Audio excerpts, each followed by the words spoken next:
There we go. All righty. Stacy, England. How's it going, man? I'm good. How are you? I'm doing good. Doing Good. good. I thought your last name was Gory. Gory, yeah. Well, my stage name is England, but I go by England sometimes. But my real last name is Gory. Oh, right on. Where you from, man? So I'm from everywhere. So I was born in Tulsa, Oklahoma, and then I was raised in New York, and then I lived in Phoenix, Arizona, and now I live in Kansas City, Missouri. So I moved around a lot. Oh, is it like your family in the military? No, we just didn't like where we lived, and then we just kept moving to different places. So All right. Well, where in New York's were you? Brooklyn. Oh, right on. I was born there. Okay. Yeah, practically neighbors. So what do you do, man? I see like you're a podcast host, you're an actor. Yeah, I'm an actor, I'm a model, and then I have my own podcast called Gen Z Chronicles. So basically, we talk about like different things that teens struggle with, like anxiety, stress, just different things that we as teenagers go through. And then we try to find solutions. And then we have people kind of come on and talk about their issues, and we help give them solutions to their problems. Um, as far as being a model, I've worked with different brands like Jostens, Dior, uh, Azalea Wang, different brands like that. And I just started getting into acting, so we'll see how that goes. So you're only a teenager? Well, I'm 18, so it's like young adult. You're a teenager until you're 19 and 19.9. Well, I'll be 19 in a couple months, so Oh, right on, man. yeah. So with the podcast, what type of guests you normally have on? Just peers from school, or do you have like some sort of communication of Gen Z? So basically, we have on different generations. Like we'll have the millennials on there, we'll have the boomers, and we'll have like Gen Z and people around my age.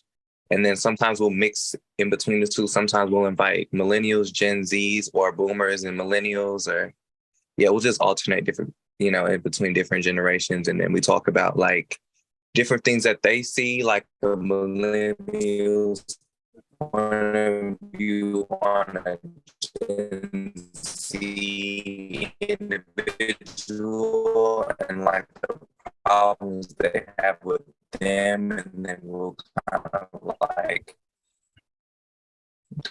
have a dialogue and kind of like work effectively with. So yeah. Oh, okay. So is it more of like a type of like a support network, self-help type of an podcast? Somewhat, yeah, you can say that. I'm just guessing. It sounds really good. If anybody wanted to listen to it, what's it called? It's called Gen Z Versus, or we call it Gen Z Chronicles, but it's called Gen Z Versus. And uh, currently, we're trying to get on Tubi, which we're like in communication with them. So we're gonna put that on there. It's kind of having like a Zoom meeting or something like that. But yeah, that's what we're working on so far. Oh, you want to do like a live show? Yeah. Oh, wow, that's actually a really neat idea. We're not seeing too many of those. I guess a couple on YouTube here and there, but those are done by influencers, but not by like everyday people. Literally, just showing that the support is out there. That's actually a good idea. Right. So, what made you want to become an Exactly. actor? You just wanted to expand the resume a little bit?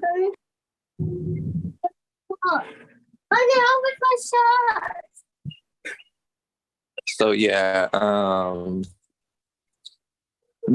always wanted to be an actor. That was my first thing. I didn't want to be a model at first. I wanted to be an actor. Oh my goodness. Sorry for that. Hold on. That's all right. I got siblings too. Take your time. Sorry about that. No worries, buddy. I wanted to be actor at first, and then I kind of got more interested in modeling because I and I've worked with different companies and stuff like that. So and I'm just more interested in the modeling industry because like I'm very interested in fashion.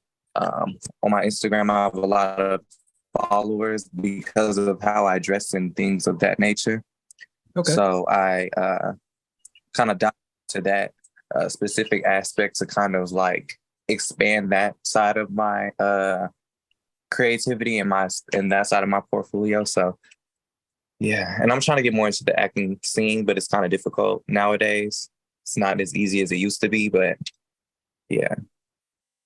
Not to sound like a millennial, but it's never been easy.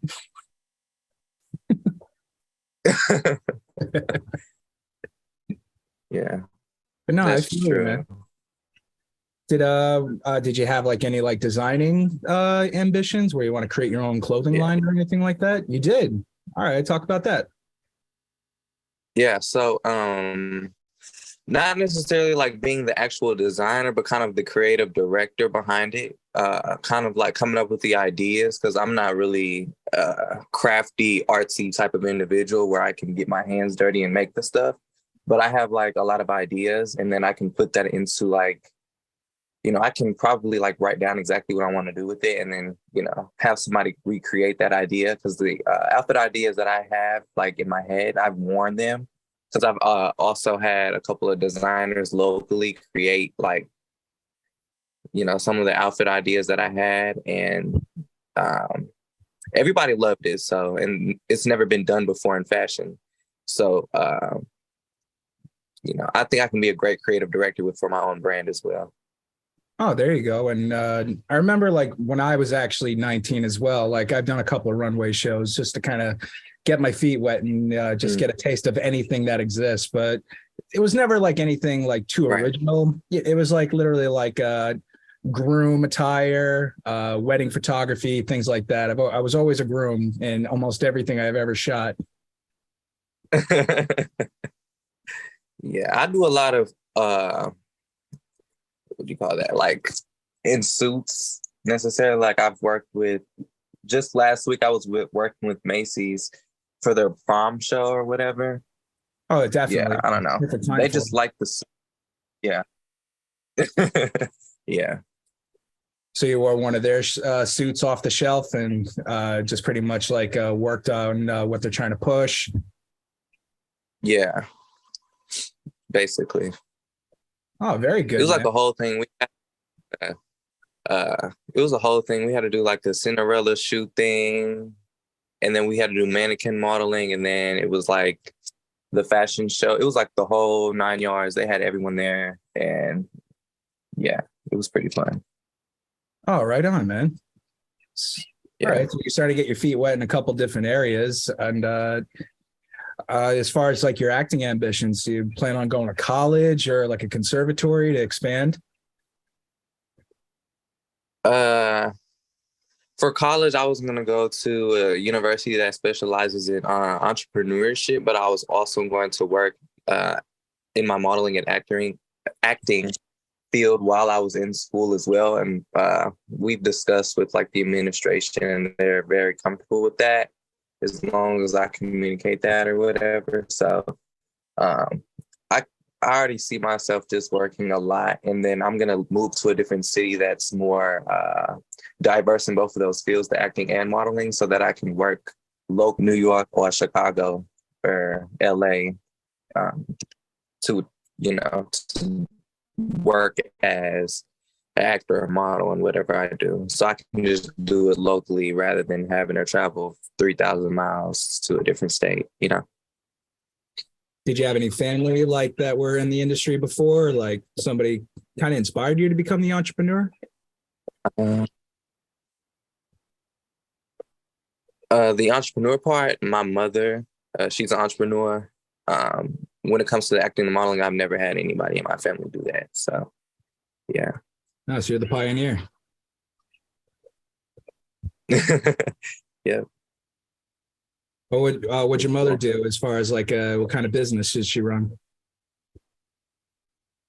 Right now, she runs it's like, it's called the Mail Center, but it's like a whole bunch of different services. Like they do shipping services, bunch of stuff, but she also had in the past she ran a janitorial company as well as a like a, I don't know what it was. It was like a, I would say like it's a DMV type of place, but I'm not too familiar with it.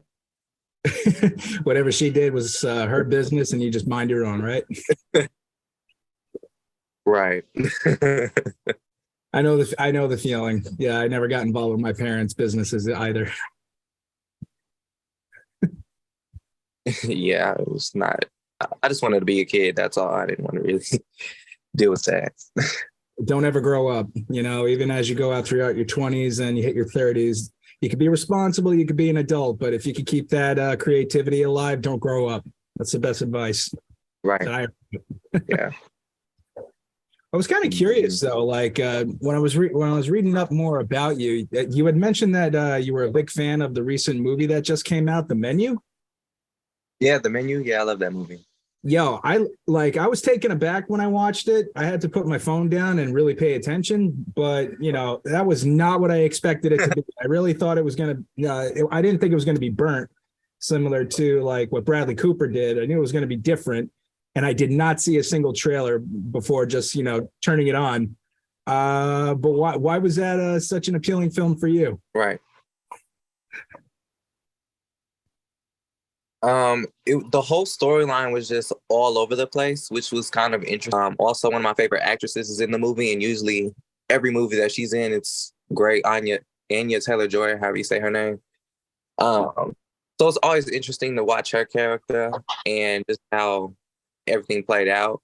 And it was very odd. And I think horror movies are, I don't know, maybe it's kind of weird, but I think they're funny to watch. I don't know why, but just the whole movie was just so interesting, and how the chef was murdering everybody. It was just weird. Like, why would you pay to get killed? Like, I don't know. The whole thing was just crazy. That's the hard thing. It's just like, where's the story after that? Because I think it was a fine piece of work of art. Yeah. Because actually, I was talking on a podcast about at what point does art end, with a previous guest, John Carlson.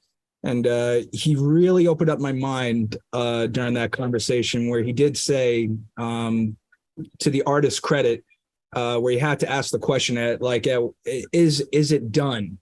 And it's a curious thing with The Menu, because there's no way that story's over. I loved how it ended, 100%. There's so much more going on. Like you said, it goes off in different directions. There's backstory from every single character. And it's just a curious thing on now what? How is anybody going to tell their story? And if they did actually pay to die, would anybody know if that's the way it actually went down? Because nobody survived the event, apparently, other than what was her name? Anna? Anya, yeah. Queen's and Gambit. they should. I feel like they're gonna create a part to the movie. I'm not, but like just leaving it like that, there has to be more than what they're kind of appealing to the audience. So I'm just looking forward to a part 2 of that movie.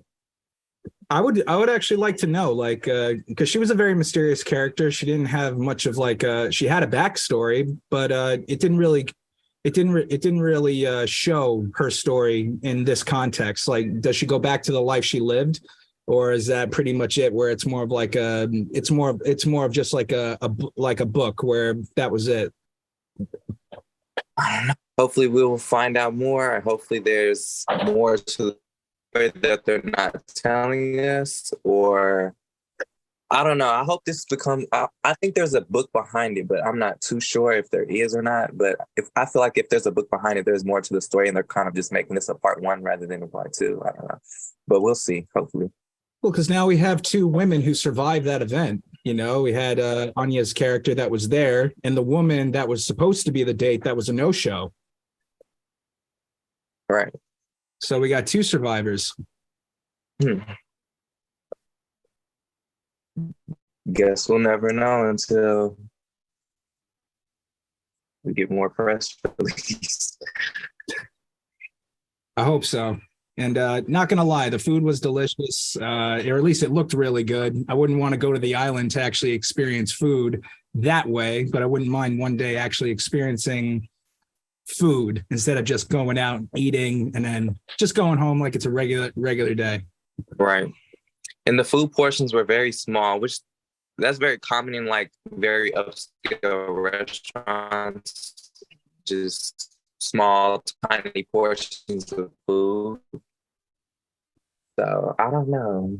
I mean, I hope the restaurant's not real, like where they actually kill people, but I'd want to go and visit and, actually try the food that they had on set. There should probably be an app called The Menu where there's similar experiences of restaurants that do that type of theater. Maybe not you like, not that will literally knock you dead, but you'll remember the experience and be able to tell people about it. Right. Yeah, that would be very funny and interesting to do. And never, not for nothing, the movie, I never wanted a double cheeseburger more in my life than after like watching the ending of that movie. How amazing did that look? Oh, it looked phenomenal. That's probably the best cheeseburger I've ever seen in my life. It was bigger than that woman's head, and there was no way she was going to finish it. Right. You got a kid brother or sister? Yeah, that's my little brother. Aspiring actor, wants to do what you do? I don't know. He just turned 5, so I don't know what he's interested in really. Just Coco Melon and Sonic. Oh, baseball season just started. Does he like any sports? Yeah, he plays soccer and then he's into jujitsu, I think. Yeah. Oh, I love this kid already. I do jujitsu. How long you been doing it for? About a year. Like I got my feet wet in mixed martial arts maybe 15 years ago, give or take. And then I was traveling all around, couldn't really commit to a gym because I was never really in one space long enough to really commit to training. So this past year, I was able to just reset, work remotely, and take an hour a day and just go roll a little bit. That's pretty cool. I mean, the only MMA or the only mixed martial arts I'm into is kind of boxing and kickboxing. So I mean, I don't know. I want to try. That's pretty cool. It's a dance, bro. It's all technique. Honestly, you learn what not to do very quickly, but your body, it remembers. It almost becomes sort of like instinctual. You just got to you just got to be consistent. Exactly. Consistency is key. Facts. And you'll love it. Just one word of advice, like if you want to continue modeling or acting or anything like that, just wear headgear, protect your ears, because that's actually, cauliflower ear. I ended up getting it this past year. It's not like obnoxious, but you never know what it could do for your career as far as saying, nah, we can't use you because your ear doesn't look right. Right. And in modeling also, they'll create crazy excuses on why they don't want you and stuff like that. I don't know. I've seen somebody get told no because their hair was too curly. So, I mean, I don't know. I think that, silly things like that, whereas it's ridiculous because, all right, you're going to stop employment off of an easy fix, whereas you have a makeup and hair department that get paid and you're not going to work with somebody because their hair is too curly. There's no such thing. Shave their head and put a wig on them. What? Like that's extreme. Yeah, I don't know. No, it is. It's extreme, but like you're going to be a hair biased in the modeling industry. How dare you? Right. Come on.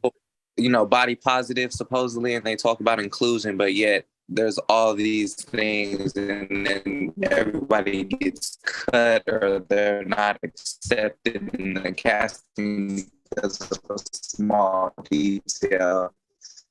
Oh, because your nose is too small or something. I don't know.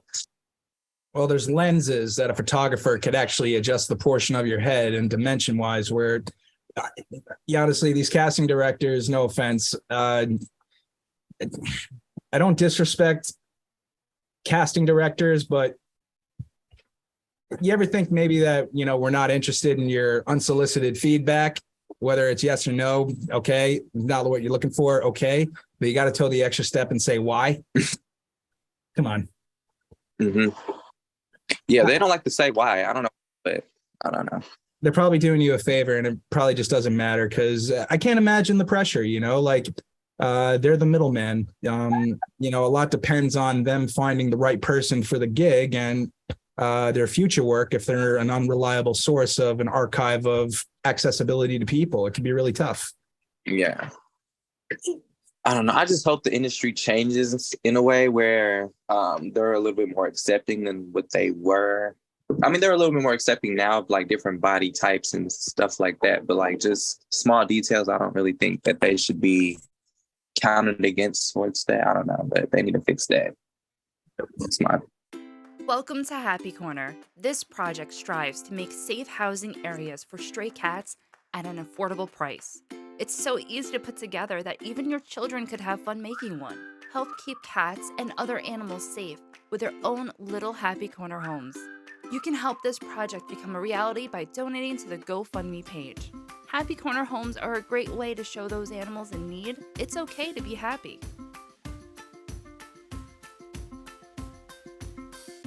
If there's one thing I learned, about the Astoria Filmmakers Club, it's really that it's sort of like a neutral space in the industry where the change is us, because they're not going to change. Right. They are what they do, but you got to start from scratch and create your own thing, because if you do actually, one day, who knows if you're going to be an entrepreneur. Yeah, you create some sort of database exclusive for models, somehow incorporate it to the Gen Z and millennial or people generation. Just call it generations modeling or something like that, where it could be all inclusive. You're going to have access to all that data, and you're probably going to be a very reliable source because if there's anybody who needs somebody specific, you actually may have access to that person, and there you go. You just started a business. Right. That's actually a really good idea. You just gave me something to think about. Yo, write it down, man. I was actually not too many people know this, but I went to college as a business major myself. I had no intention or ambition to ever become an actor. It literally just happened.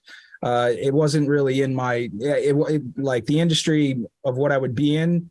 I never would have thought of this, especially 15 years ago. Right.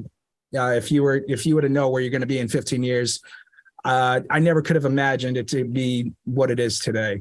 But I was just a entrepreneur kid, just like yourself. But once I got into theater, my creativity and my imagination really just took over. Not so much the monetization part of business, but the creativity part, where you're really just kind of figuring things out. And right. And now it's at the point where, I got I do. I have a tremendous network and database of people wanting to pursue the exact same things, where potentially you don't even have to go to college anymore. You could actually learn how to actually do this job and make a living just by getting the experience. And the next thing you know, we're going to be filming a lot this year. And it took 5 years really to get to where we are right now, but we're ready, and it just takes time. You just got to be consistent, like you said. That really just helped open a little bit more of, it just gave me a little bit more hope on what I can do in the future. Because I've been doing this for about 5 years, actually. Been doing it since I was 13. And I just started getting work with like these big brands and stuff like that. So all I have to do is just keep going, and then, more and more would transpire out of it. Consistency is key, man. And once you start your own, people are going to respect that, and they're going to come to you instead, Right. But always write things down, I hear there's some sort of like, not a theory, but sort of like a scientific proof where the percentage of actually completing something happens when you write it down, and it increases by 80%. Wow. That could all be nonsense, but I think it could be true because I did write this down, and here we are.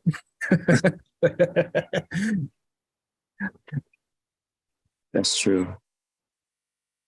Yeah. As soon as we get off here, I will write everything down. Trust and believe that. Oh, well, you're going to get the recording of this. So if you have to double back and just sort of like maybe get triggered and hear your imagination go in another direction, that's like, oh, I didn't think about it then. But, oh, here's an idea, yada, yada, yada. And you're good to go.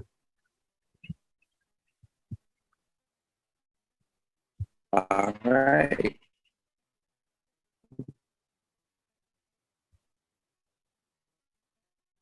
Sorry for the little lull. I'm just letting you respond. I think your Wi-Fi kind of dipped a little bit. Oh, you're fine. I don't know why all of a sudden the Wi-Fi is messing up. I don't know. But you got Verizon, AT&T.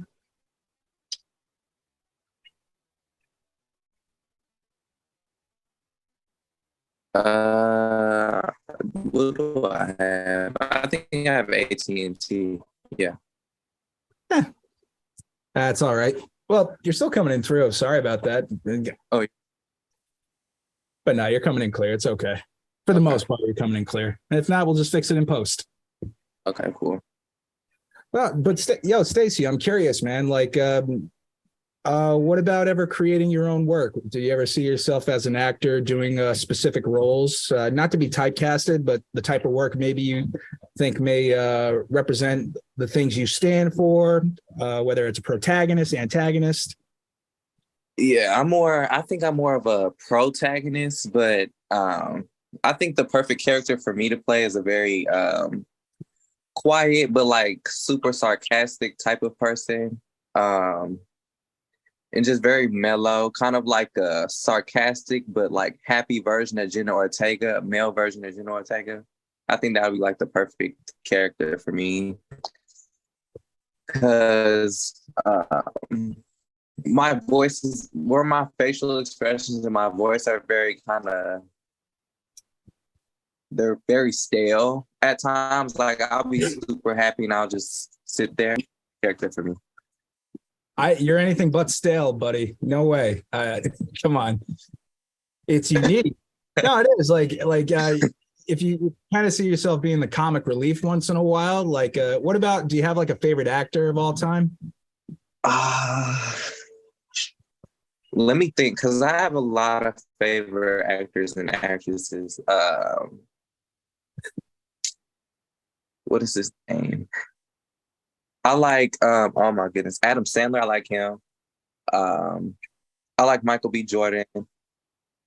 I also like, what is his name? I was just watching him earlier today. Chris Pratt. Chris Pratt. Yeah, I like Chris Pratt too. All right, some modern day guys, but did you ever see the movie Airheads with Adam Sandler back in the 90s when he's in a rock band? I probably did, but I don't recall. That's a story with Brendan Fraser, Adam Sandler, and Steve Buscemi, where they play in a rock band, kind of like a alternative slop heavy metal music. And they kind of unintentionally, accidentally, and simultaneously, deliberately held hostages at a radio station and basically became world famous for doing that. Really? So you'd be surprised at like the desperate measures people would actually go to, not to become famous, but just to kind of get that opportunity to be heard, be like, hey, I'm here too. Right. You know, probably not the best Adam Sandler movie, but I would encourage anybody to listen. Don't hold up anybody at gunpoint just for attention. Not cool. Yeah, that's a bit extreme for anything, honestly. But yeah, man. Yeah. But back then they didn't have the internet, so I can understand their frustration where it's just like, I'm not getting the opportunity I want to do, yada yada. But you know, radio back then was actually the place to really start, because that's where people could actually find out about your name, who you are, and that's honestly, that might be just really what it comes down to. If people hear about you and they get like a good understanding of your reputation, they'll probably follow up and see what you got to offer, and if they like you, they're going to support you. Yeah.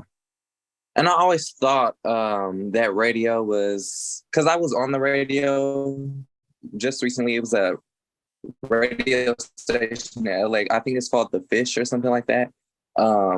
We kind of like promoted our podcast on there. And we actually got like people who reached out, and I was very surprised. I didn't think that people still listen to the radio nowadays. Everybody's like on Apple Music, but we had some interested people that we're gonna invite onto the show whenever we do our next segment. So I think. Well, how often do you normally release a show? So we did them every week, but now we're kind of trying to get everything together to try to get this show that we're trying to do pushed out.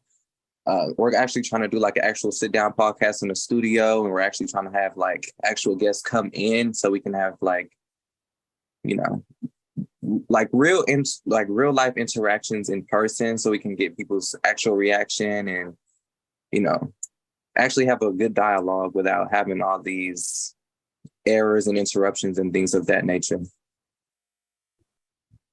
Well, how many people are on your team? Sounds like you have a strong support network. It's really just me and my cousin, but we're very consistent and we're very ambitious. So we have like cameras and stuff like that. We recently just bought like 2 cameras. We bought some studio light storage. So we're looking for now is a studio, because we do live in 2 different states. So we're just trying to figure out how to coordinate everything and make it. So yeah. Like maybe rent out a space that might have a studio where for an hour you could rent out a space, do it remotely or something like that. Yeah. We're kind of we're in the same boat, you know, of trying to find the appropriate space or figuring out a way to actually create and build our own. So that's on its way, and we're just taking it little by little. Yeah, it ain't easy. Because you want to be prepared. You want to be prepared and make sure you have all your ducks in a row and not just scramble all over the place and not have to kind of rush something that's not completely configured completely. So yeah. It'll just, you know, consistency is key. And of course, like you seem to be an outstanding, ambitious kid. Problem solving is always critical in leadership. But honestly, the more experience and more failure, believe it or not, that you experience, you become a better problem solver because you know what to avoid. And don't be afraid to make a decision where you don't know what to do, because the time is your ally and worst enemy. And sometimes you really do have to make a decision where it's like, if it's the wrong decision, you're going to find out sooner. But that's the last card you always play. Trust me on that. Right. But it's always there. Exactly. At least you're not doing it alone. Your cousin, like, do they have similar ambitions to you, like being a host or creativity? Actually, no. She's not really interested in being she's not really she doesn't like being in public, basically. She's not really she doesn't want to be seen by the public eye. She's more so like behind the scenes type of person, but she kind of does it just to support me in a way. But I try to help her out because it'll help benefit her in whatever business that she wants to get into and achieve. So yeah, that's why I'm trying to get out there. And she has an amazing personality, so that's why I kind of push her to possibly. But like, so she could always be like the voice in the background, like not just not on camera, but she does sound like an outstanding producer. You know, she got the eye for it. Yeah, she does. She's very smart and ambitious, so I think she'll be great in that area. And basically, with the last 5 years of your life, is there like a certain goal or vision you have for yourself, maybe 5 years from now, based on the foundation work you put in? Yeah, so I want to be kind of like the next hot male supermodel. Like, I want to be somebody that people can look up to and just to reach out to, like to look at as an inspiration. And I want to give back to the community as well. People who actually need it, because I don't think people nowadays really care about people that don't have much. And I don't think they're really doing much to really help other people, because now it's just kind of about them, instead of like each other. So I kind of want to be that person to start like a foundation or an organization to kind of like give back to people that don't have it, and to just to make an actual change in the community. I want to create different housing units for people who can't really afford, nicer places to live and cleaner places or whatever. And I want to make clean water accessible for everybody, not just in the US, but, in other countries as well. And I want to be a screen actor. I just want to do a whole bunch of things. So, yeah. Don't ever lose that, man. Be responsible, be an adult, but don't ever grow up. Keep that alive. Yeah. Do you have any like maybe mentors that may be able to help guide you along this path? I don't actually. I'm kind of just winging it, trying to see. I mean, I've met some people in the industry, but I don't think we really have the same views necessarily. They're kind of like, I don't know. But I just think that I haven't found my people yet that can help, take me to where I want to be taken to. I think my vision is a bit too broad. I don't think everybody sees your vision. So yeah, I just think that you have to kind of guide yourself until you can. I mean, advice along the way is great, but I think that you should have your own vision and perspective in mind, because I don't think everybody, sees your vision the best way you do. So as long as you just continue to push and take your ambitions to the next level, I think you'll be fine. So we'll see. And you got 5 years. Is there like one thing that you can narrow it down to where it's just like, if I achieve this one thing, I know I can achieve the second thing? Yeah, getting signed to, I just signed to an agency in New York. Boy, congratulations. Thank you. But I don't think I haven't gotten work from them yet. Most of my work is from my agency in LA, and also actually, I signed to 2 agencies in New York. One of them, I'm getting work, but the other one, I'm not really getting as much work. I haven't gotten any work from them because I just signed to them in January. So, I'm not sure like how to go about that, but I don't know. I think the perfect agency for me hasn't came up yet, and I think that's just because of me not taking the perfect digitals, because they have like a specific regimen that they're on. So I think I just need to take the right, pictures and stuff like that, get the right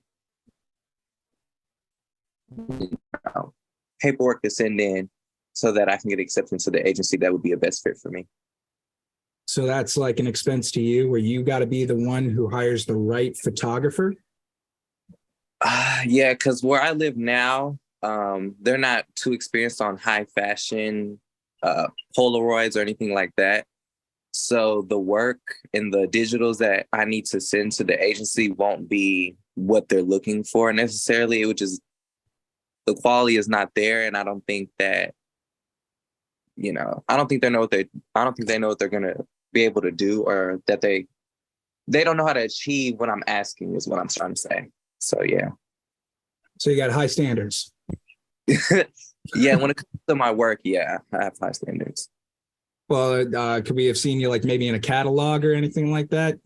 Yeah, I was just in a big campaign for Dior in August of 2022. I was on a few billboards in New York City. I don't know if the campaign's still going in the US, but it's in Paris. It's still going in Paris. Yo, I got to see a selfie of that. Like, we know this guy.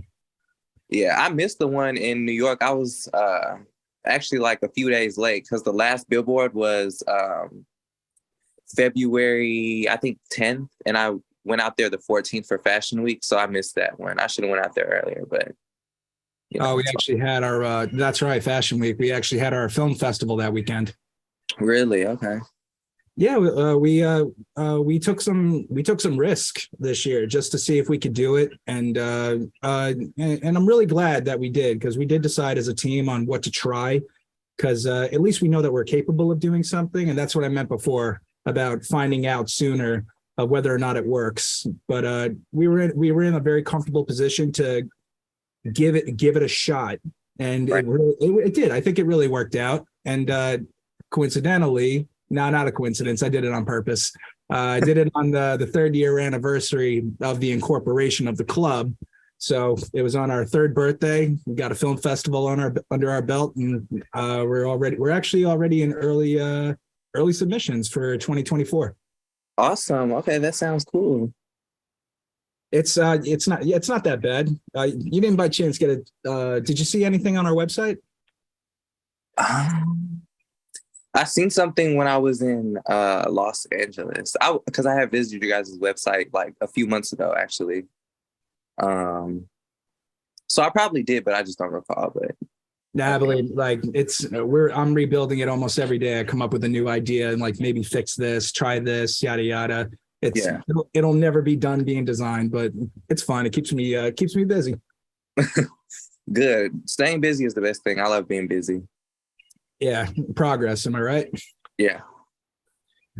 Well, Stacy, I got to say, man, this was one amazing conversation. I can't wait to see like where your career goes. I really hope this is a pivot point where we say 5 years ago he said this, and now look at him.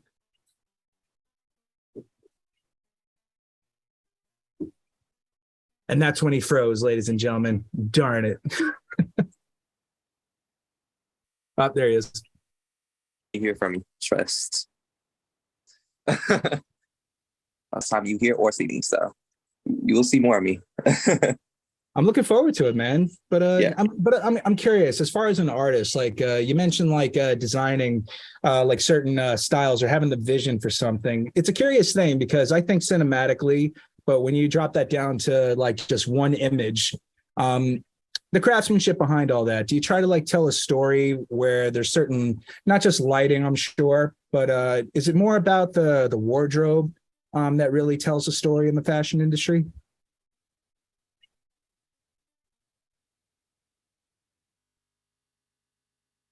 The actual story that goes by all kind of entails like your personality. So one weird thing that I do every time I meet people is that like while you're probably talking to me, I'll probably be coming up with an outfit that would look perfect on you in my head.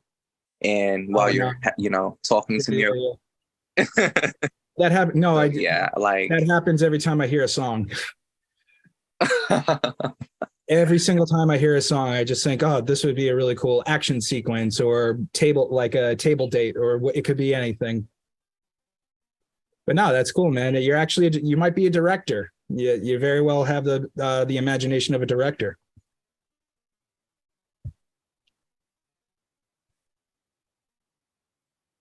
yeah. So I think one thing that I really need to work on is becoming more socially inclined. That's kind of my issue that I'm trying to work with. Because I mean, as you can probably tell, like I'm an introvert, very quiet, kind of to myself. So I'm just trying to learn how to be more just out there, get myself more socially inclined so that I can, actually pursue these ideas and kind of push them out there to people that can actually help connect them and make it a reality. You're doing everything right. Like I'm an introvert too. I took a quiz to find out all these little details about myself of self-discovery. What am I working with? But the more you do your podcast, where you're just becoming more the listener and just focusing your attention on them to just ask the follow-up question, there's no limit to an introvert. You're just more, I guess, a little bit more reserved, where you're actually more of the listener. Nothing wrong with that. Right. It's an advantage, really, in the arts. Yeah. Because the more you listen, the more you'll learn. That's kind of how I look at it. The more you observe something, the more you'll learn about something. Yeah. So it's about being an active listener as well as a good responder. So I'm working on the respond part. Believe me when I say that's acting 101.